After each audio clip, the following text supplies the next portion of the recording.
در آغاز به وجود آمدن هنرهای زیبا، طرز نشستن مردی که روی زمین جلوس کرده یا ایستاده معلوم شده و ما هم باید همانطور که پدران ما کشیده‌اند آن را بکشیم. و از آغاز خلقت هنرمندان طرز بلند کردن دست و پای الاغ را هنگامی که راه می رود در اشکال نقاشی معلوم کردند و اگر ما برخلاف آن بکشیم مرتکب کفر شده ایم و نمیتوان ما را یک هنرمند داشت و هر کس طبق قانون و رسوم نقاشی کند و مجسمه بسازد ما او را در مدرسه میپذیریم و برای کار به وی پاپیروس و خاک رست و سنگ و رنگ و قلم و وسایل حجاری میدهیم و هر کس نخواهد که طبق قوانین قدما رفتار کند او را از مدرسه هنرهای زیبا بیرون میکنیم. ای سینوهه، من هم مثل تو هستم و در مدرسه به آموزگاران خود گفتم برای چه باید اینطور باشد و برای چه آنطور نباشد. برای چه سینه یک مجسمه همه وقت با رنگ آبی ملون می شود و چرا چشمهای او را قرمز می کند؟ آیا بهتر این نیست که ما چشمهای یک مجسمه را سیاه کنیم و لباس او را به رنگ پارچه هایی که در بر دارد در بیاوریم؟ ولی کاهنین که در همه جا آموزگار و استاد هستند مرا از مدرسه بیرون کردند و به همین جهت تا اکنون مرا در این دکه با این ورم بزرگ روی پیشانی مشاهده می‌کنی. ولی ای سینوهه، با اینکه کاهنین در معبد و مدارسی که در این معابد به وجود آوردند دو دستی به رسوم و آداب و شرایع و شعائر خود چسبیده‌اند و می‌کوشند که هر فکری جدید را در مشیمه خفه کنند و نگذارند که هیچ کس قدمی برای تحول و تغییر بردارد، من خوب حس می‌کنم که دنیا طوری عوض شده که حیرت آور است. این مردم که امروز در خیابان‌های طبس حرکت می‌کنند، گرچه هنوز به آمون و سایر خدایان مصر عقیده دارند، ولی از آنها نمی‌ترسند و در لباس پوشیدن بسیار لاابالی شدند. این لاابالیگری به درجه بیشرمی رسیده، زیرا مردم با وقاحت هرچه تمامتر سینه و شکم خود را زیر پارچه‌های رنگارنگ می‌پوشانند، در صورتی که خدایان انسان را عریان آفریدند تا اینکه انسان پیوسته عریان باشد و هرگز بدن خود را نپوشاند. حتی زنها هم مانند مردها وقیح شده لباسهایی در بر می‌نمایند که سینه و شکم آنها را پنهان می‌کند. توضیح حاشیه: خواننده باید توجه کند که آنچه در این کتاب نوشته شده واقعیت‌های تاریخی است و در مصر قدیم لباس مردم طوری بود که سینه و شکم را نمی‌پوشانید. مترجم. ادامه متن. من هر وقت راجع به این اوضاع فکر می‌کنم حدس می‌زنم که ما در دوره آخرالزمان زندگی می‌کنیم و عنقریب دنیا به نهایت خواهد رسید. اگر 50 سال قبل از این یک زن یا یک مرد لباسی در بر می‌کرد که سینه او را می‌پوشانید، به جرم اهانت به خدایان او را سنگسار می‌نمودند و اینک همین زنها و مردها آزاد در خیابان‌های طبس حرکت می‌کنند. آه که دنیا چقدر کهنه شده است و خوشا به حال کسانی که 2000 سال قبل از این هرم بزرگ و 1000 سال پیش از اهرام کوچک آنها را ساختند و رفتند و زنده نماندند که این اوضاع را ببینند. پیمانه‌های آشامیدنی علاوه بر این که قلب ما را شادمان کرد، روح ما را طوری سبک نمود که گویی ما چلچله‌هایی هستیم که فصل پاییز به پرواز در آمده‌ایم. توضیح حاشیه: در مصر چون شط نیل در فصل پاییز طغیان می‌کرد، چلچله‌ها در پاییز نمایان می‌شدند. مترجم. ادامه متن. توتمس گفت خوب است که برخیزیم و با هم به جایی برویم و رقصی را تماشا کنیم تا اینکه امشب در خصوص برای چه فکر ننماییم. من دکه‌دار را صدا زدم و او نزدیک آمد و 2 دست را روی زانوها گذاشت و خم شد و یکی از 2 حلقه نقره را به وی دادم که بهای آشامیدنی و تخمه بوداده را بردارد و دکه‌دار بعد از کسر کردن بهای آشامیدنی و تخمه چند حلقه مس به ما داد و من یکی از حلقه های مس را به غلامی که برای ما شراب می آورد و روی دست ما آب می ریخت بخشیدم. وقتی می‌خواستیم از دکه خارج شویم، میفروش به من نزدیک شد و کمر خم کرد و گفت اگر شما میل داشته باشید آواز دخترهای سوریانی را بشنوید، من حاضرم که برای رفتن به محله مهاجران شما را راهنمایی کنم و نشانی خانه‌های آنان را به شما بدهم. اما شرط این کار این است که شما بهای یک کوزه نوشیدنی را به من بپردازید. گفتم من موسیقی سوریانی ها را دوست دارم و اگر شما نشانی آن خانه ها را به من بدهید شرط شما را به جا خواهم آورد. ولی توتمس گفت من از دختران خواننده سوریانی که اکنون آنها پیر و بسیار زشت هستند نفرت دارم و فکر میکنم آنها کسانی میباشند که وقتی پدرم جوان بود با آواز آنها گوش میداد. دکه‌دار گفت من به شما خانه کسانی را نشان میدهم که صدای موسیقی و آواز دلانگیز آنها قلبتان را آکنده از شادی میسازد و آنها با شرف از شما استقبال و پذیرایی خواهند کرد. ولی توتمس نپذیرفت و مرا از دکه خارج کرد و ما در خیابان‌های شهر به حرکت درآمدیم. شهر طبس روز و شب ندارد و شب هم مثل روز در خیابان‌ها و کوچه‌های شهر مردم مشغول رفت و آمد هستند.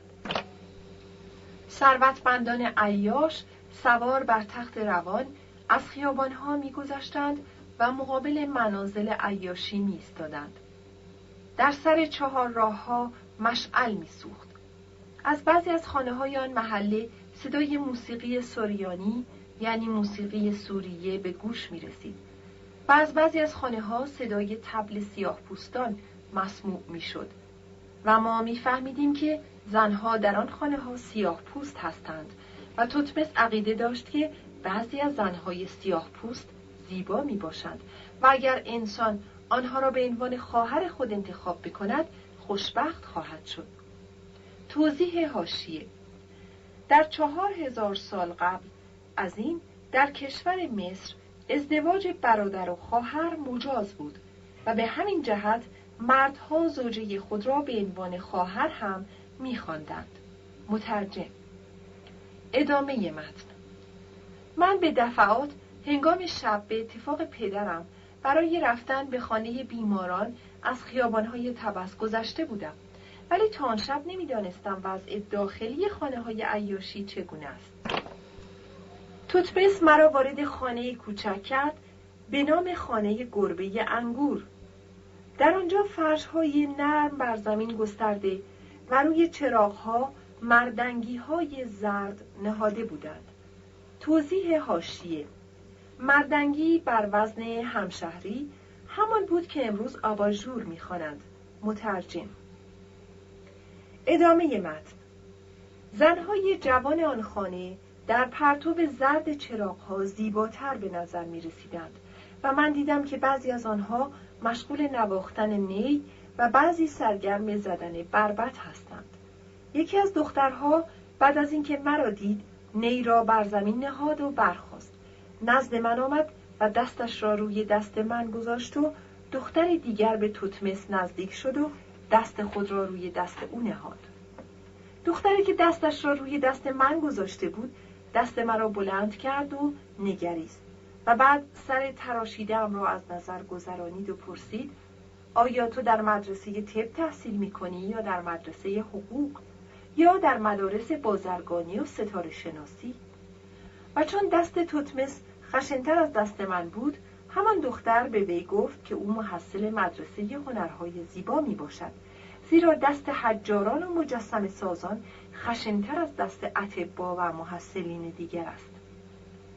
بعد بر اثر افراط در نوشیدن درست به خاطر ندارم چه شد و به طور مبهم حس می‌کنم که در آن خانه بین من و یک سیاه پوست نزاع در گرفت و یک وقت به خود آمدم و خیش را در خارج خانه درون جوی آب یافتم و مشاهده کردم که حلقه نقره و حلقه های مس من از بین رفته و گفته ی پدرم را به یاد آوردم که می گفت وقتی انسان زیاد بنوشد نتیجهش این است که وقتی چشم می گشاید خود را در جوی آب می بیند. و توتمس مرا به کنار نیل برد و در آنجا دستها و سر و صورت گلالود خود را شستیم. وقتی وقتی به دارالحیات مراجعت کردم صبح دمیده بود و من با اینکه بر اثر افراط در نوشیدن حالی خوب نداشتم خود را به قسمت امراض گوش رسانیدم، زیرا در آن روز میباید به آن قسمت انجام وظیفه کنم.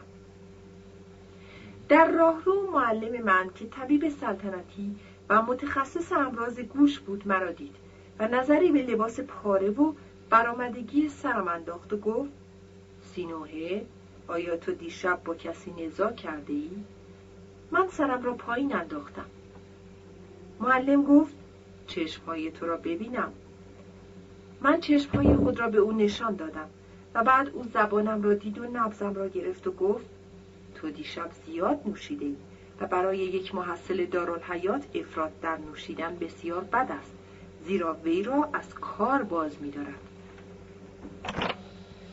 تو اگر خود را معالجه نکنی تا فردا صبح کسل خواهی بود و نخواهی توانست از روی دل کار کنی. بیا تا من به تو مسهل بدهم تا این اندرون تو را تمیز کند و آثار آشامیدنی را از بین ببرد، ولی مشروط بر این که دیگر نگویی برای چه، زیرا در دارالحیات رفتن به منازل عیاشی و نوشیدن عیب نیست، ولی سؤال برای چه عیبی بزرگ می باشد. من تا شب هیچ وقت با زنی از نزدیک صحبت نکرده بودم و تصور نمی نمودم که هم صحبتی با یک زن برای مرد آن اندازه مایه آرامش خاطر است. بعد از آن از هر فرصت استفاده می کردم و در صورت دارا بودن نقره و مس به آن خانه ها می رفتم و چون بعضی از بیماران در دارالحیات به ما مس و به طور استثناء نقره می دادند، به دست آوردن فلز برای ما اشکال نداشت. از آن به بعد من متوجه شدم که معلمین مدرسه که در گذشته نسبت به من بدبین بودند، با اینکه می‌دانستند من به منازل عیاشی می‌روم، نیکبین گردیدند، چون دریافتند که من طوری مایل به خوشگذرانی شده‌ام که دیگر به فکر ایراد گرفتن نمی‌افتم. در خلال این احوال فرعون به نام آمونهوتپ سخت بیمار بود و اتباع سلطنتی از عهده درمان او بر نمی آمدند. با اینکه در معبد آمون روزی یک مرتبه برای خدای معبد از طرف فرعون قربانی می کردند، اثر بهبود در مزاج او پدیدار نمی گردید. گفته می شد که سلطان با اینکه پسر خدا می باشد، نسبت به خدای آمون که او را معالجه نمی نماید، بسیار خشمگین شده و هیئتی را به نینوا واقع در بین النهرین فرستاده تا اینکه از خدای نینوا به اسم ایشتار برای معالجه خود کمک بگیرد. و آنقدر این موضوع از لحاظ ملی ننگاور بود که کسی جرأت نمی کرد به صدای بلند بگوید که فرعون برای معالجه خود از خدای نینوا کمک گرفته و پیوسته آهسته این موضوع را بر زبان می آوردند. یک روز مجسمه خدای نینوا وارد طبس شد و من دیدم یک عده روحانی که ریش‌های بلند و مجعد دارند مجسمه مذکور را احاطه کردند. با اینکه من تصور می کردم که یک محصل منورالفکر هستم، از اینکه خدای بیگانه آمده تا فرعون ما را معالجه کند رنج می بردم و متوجه بودم که تمام محصلین و معلمین دارالحیات ناراحت هستند. خدای بیگانه تا یک هفته قبل از طغیان نیل در طبس بود، ولی نتوانست کاری مفید انجام بدهد و فرعون را معالجه کند و ما همه از عدم موفقیت خدای بیگانه خوشوقت شدیم. پاتور سرشکاف سلطنتی مانند سایر اتباع سلطنتی به دارالحیات می آمد، ولی او هم مثل دیگران تا مدتی نسبت به من توجه نمی کرد. وقتی دانست که من دیگر چون و چرا نمی کنم و نمی گویم برای چه، نسبت به من بر سر لطف آمد و یک روز به من گفت: سینوحه، پدر تو مردی بزرگ و شریف، ولی مانند تمام بزرگان حقیقی فقیر است و من به پاس دوستی با پدر تو و احترامی که برای شرافت و بزرگی او قائل هستم میخواهم نسبت به تو مساعدتی بکنم. من نمیدانستم که پاتور چه مساعدتی با من خواهد کرد تا اینکه یک روز خبر دادند که پاتور برای شکافتن سر فرعون به کاخ سلطنتی می رود.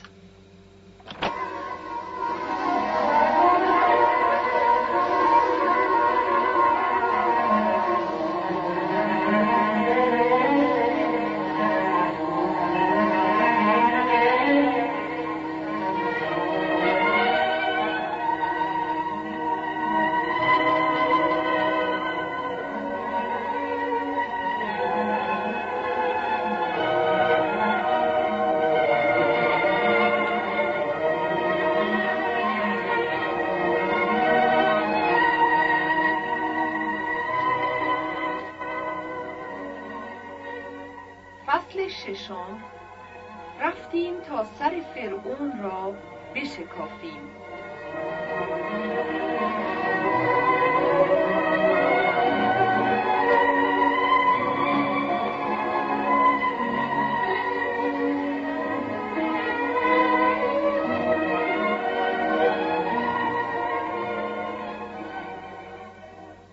تمام اتباع از معالجه فرعون ناامید شده بودند و فقط یک وسیله معالجه باقی ماند و آن اینکه سرش را بشکافند و ببینند آیا مغز او عیب دارد یا نه.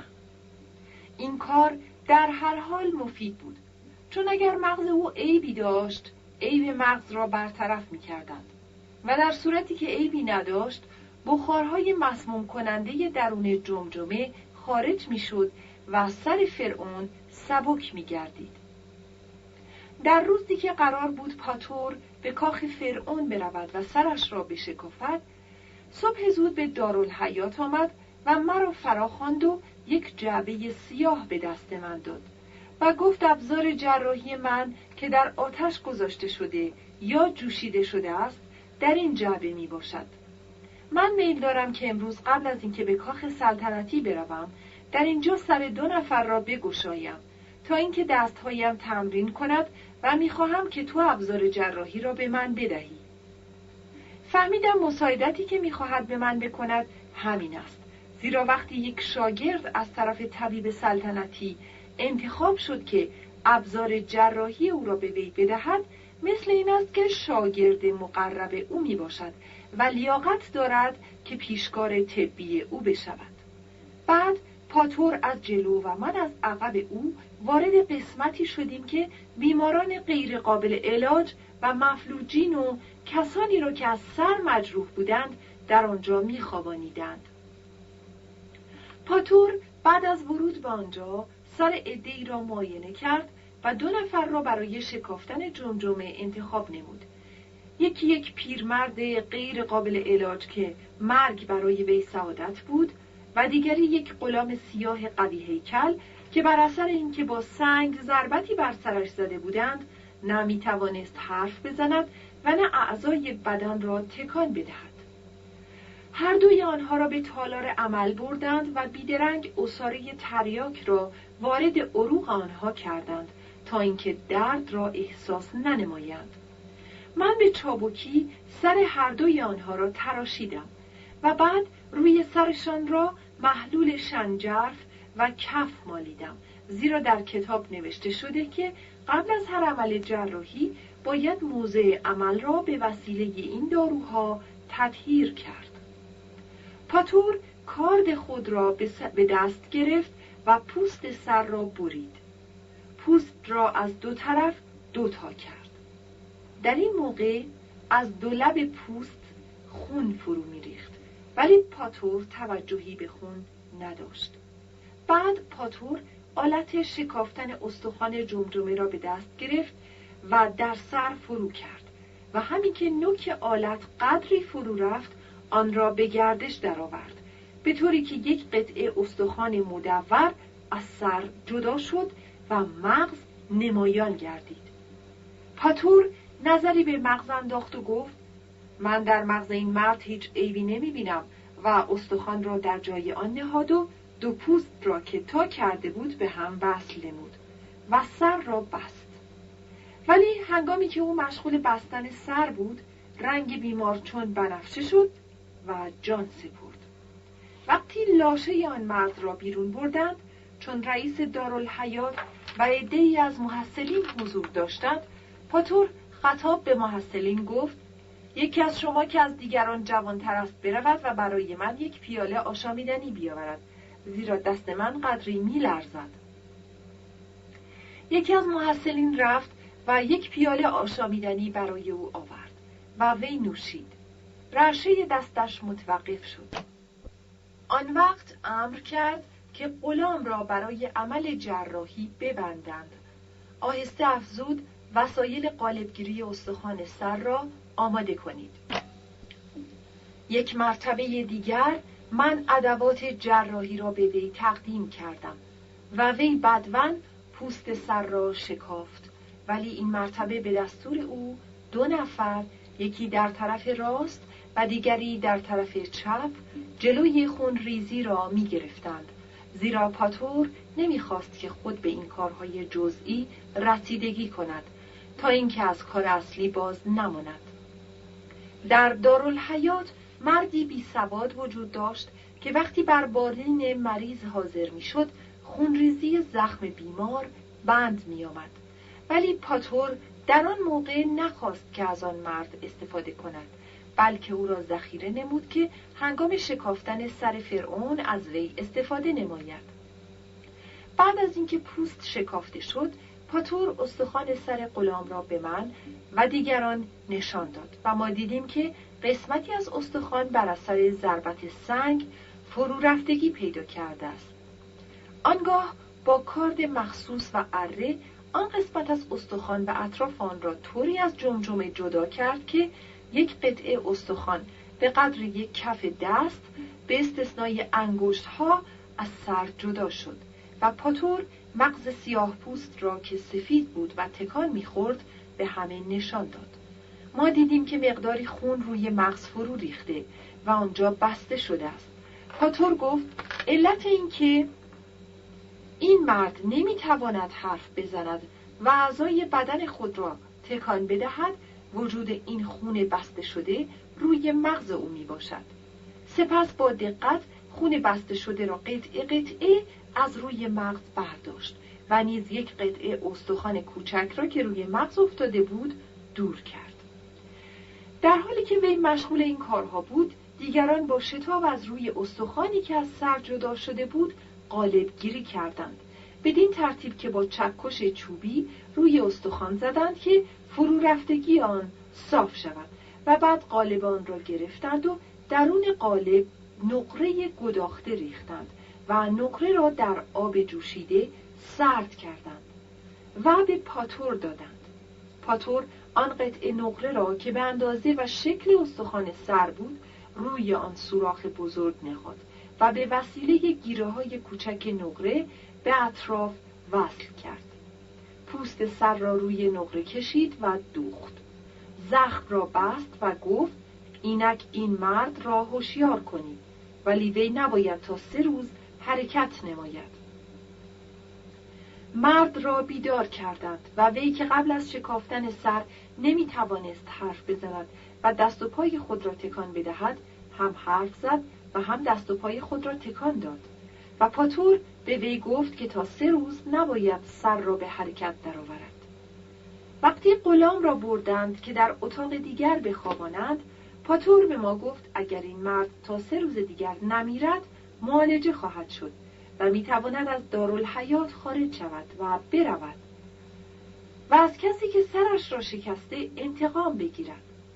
سپس محصلین را مرخص نمود و به من گفت اینک موقعی است که شما ابزار مرا در آتش بگذارید و بجوشانید تا اینکه نزد فرعون برویم و شما هم با من خواهید آمد. من با سرعت ابزار جراحی پاتور را شستم و در آتش نهادم. جوشاندم و از دارالحیات خارج شدیم و در حالی که من جعبه جراحی او را حمل می کردم، در تخت روان سلطنتی که مقابل دارالحیات انتظار ما را می کشید نشستیم و به اتفاق مردی که حضور او سبب متوقف شدن جریان خون میشد، راه کاخ سلطنتی را پیش گرفتیم. غلام‌ها تخت روان را طوری می‌بردند که تکان نمی‌خورد و من در خود احساس مباهات می‌کردم، زیرا می‌دانستم که عنقریب وارد کاخ سلطنتی خواهم گردید و فرعون را از نزدیک خواهیم دید. بعد از اینکه قدری با تخت روان حرکت کردیم، به کنار نیل رسیدیم و وارد زورق سلطنتی شدیم و راه خانه طلا یعنی کاخ سلطنتی را پیش گرفتیم. وقتی ما به آنجا نزدیک شدیم، آنقدر قایق‌ها و زورق‌های گرانبها که با چوب‌های قیمتی ساخته شده بود و قایق‌ها و زورق‌های دیگر دیده می‌شد که آب نیل به نظر نمی‌رسید. مردم دهان به دهان می‌گفتند که سرشکاف سلطنتی آمد و همه دستها را به علامت سوگواری بلند می‌کردند و می‌گریستند، زیرا می‌دانستند که هنوز اتفاق نیفتاده. بعد از اینکه سر فرعون را شکافتند، وی زنده بماند. ما در مقابل کاخ از زورق خارج شدیم و از دروازه موسوم به زنبق ما را وارد کاخ کردند. بزرگان و رجال درباری مقابل ما دو دست را روی زانوها می‌گذاشتند و سر را خم می‌کردند، زیرا می‌دانستند ما کسانی هستیم که حامل مرگ می‌باشیم. ما را به طرف خوابگاه فرعون هدایت نمودند و من دیدم که فرعون روی تخت خوابی دراز کشیده که مخمل زرین دارد و پایه‌های تخت مجسمه خدایان میباشد. در آن موقع فرعون هیچ یک از علائم سلطنتی را نداشت و صورتش متورم گردیده، اندامش عریان به نظر می رسید. سر را به یک طرف برگردانیده و از گوشه دهانش آب فرو می ریخت. من وقتی فرعون را با آن وضع دیدم، متوجه شدم که قدرت این جهان به قدری ناپایدار است که فرعون در بستر بیماری و مرگ با فقیرترین اشخاص که در دارالحیات تحت معالجه قرار می گرفتند و می مردند فرقی نداشت. ولی تزئینات اتاق با شکوه بود و روی دیوار عکس عرابه‌های سلطنتی دیده می شد. فرعون در آن عرابه‌ها به طرف شیرها تیر می انداخت. رنگ‌های طلایی و لاجوردی و سرخ روی دیوارها می درخشید و کف اتاق را به شکل یک برکه بزرگ تزئین کرده بودند که در آن ماهی‌ها، شناور و مرغابی‌ها و قازها روی برکه پرواز می‌نمودند. ما دو دست را روی دو زانو گذاشتیم و مقابل فرعون کمر خم کردیم. پاتور و من می‌دانستیم که شکافتن سر فرعون بدون فایده است و وضع او نشان می‌دهد که خواهد مرد. ولی رسم این میباشد که سر یک فرعون را قبل از مرگ باید بشکافند تا اینکه بخارهای سر خارج شود و نگویند که اطرافیان از مبادرت به آخرین علاج خودداری کردند. من جعبه سیاه رنگ پاتور را که با چوب آبنوس ساخته شده بود گشودم تا اینکه ابزار کار را به او تقدیم کنم. قبل از ورود ما اتباع سلطنتی سر فرعون را تراشیده برای شکافتن آماده کرده بودند. پاتور به مردی که حضور او سبب میشد که از خونریزی جلوگیری شود امر کرد که بالای سر فرعون قرار بگیرد و سرش را روی دو کف دست قرار بدهد. ولی در این موقع ملکه مصر به نام تیتی جلو آمد و گفت نه. تا آن موقع من به مناسبت اهمیت موقع و عظمت مکان نتوانسته بودم ملکه و ولیعهد مصر و خواهر او را که همگی به رسم سوگواری دست بلند کرده بودند ببینم. ولیعهد مصر به طوری که در آغاز این کتاب گفتم در سالی که من متولد شدم متولد گردیده، ولی از من بلند قامت‌تر بود و زنخی عریض ولی سینه‌ای فرو رفته داشت و او هم مثل مادر و خواهر دست را بلند کرده بود. خواهرش یکی از دخترهای زیبای مصر به شمار می آمد و چون عکس او را در معبد آمون دیدم از این وضع اطلاع داشتم. در خصوص تیتی ملکه مصر که در آن موقع زنی بود فربه و گندمگون تیره خیلی حرف می زدند و می گفتند که وی یکی از زنهای عوام الناس بوده و به همین جهت اسم اجداد او در اسناد رسمی برده نمی شد. مردی که با حضور خود مانع از ریزش خون می گردید وقتی دید که ملکه گفت نه 2 قدم عقب رفت.